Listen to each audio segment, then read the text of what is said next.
নমস্কাৰ, আপোনালোকক আজি চিনাকি কৰি দিবলৈ ওলাইছোঁ। মোৰ পঢ়া কলেজখন দক্ষিণ কামৰূপ ছোৱালী মহাবিদ্যালয়।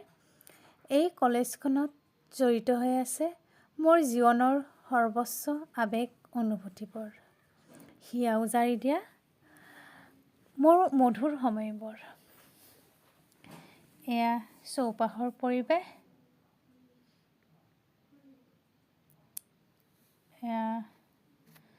এয়া পুথিভঁৰাললৈ লৈ গৈছোঁ।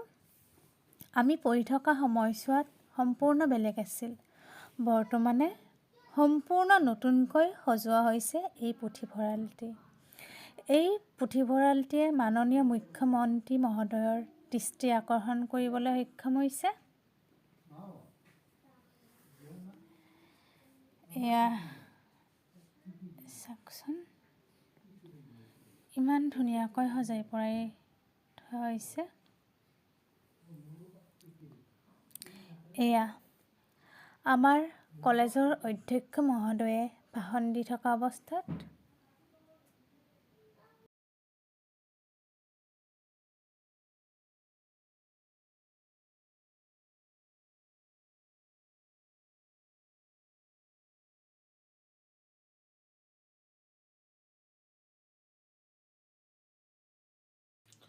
হোৱা দূৰৈত কলেজৰ হোষ্টেলখন।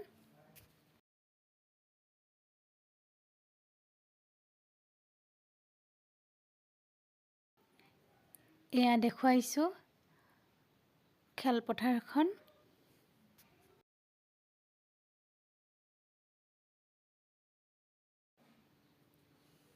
এয়া কলেজৰ ৱাল মেগাজিনবোৰ।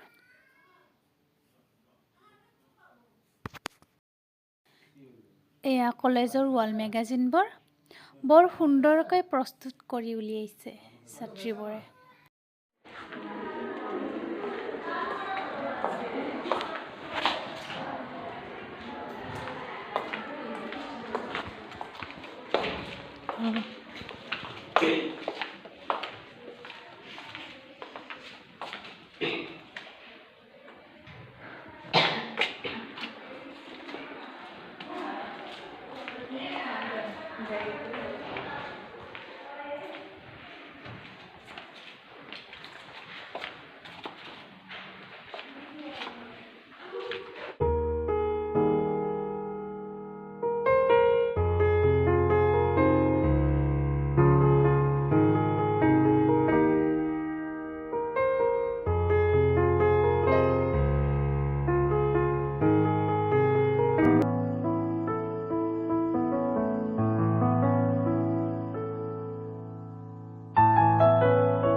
সাংসাৰিক ব্যস্ততাৰ মাজতো মহাবিদ্যালয়খনলৈ গৈ সঁচাকৈয়ে অতীতৰ স্মৃতিবোৰে পুনৰ আমনি কৰিছে। বাৰু, ইয়াতে এৰিছোঁ।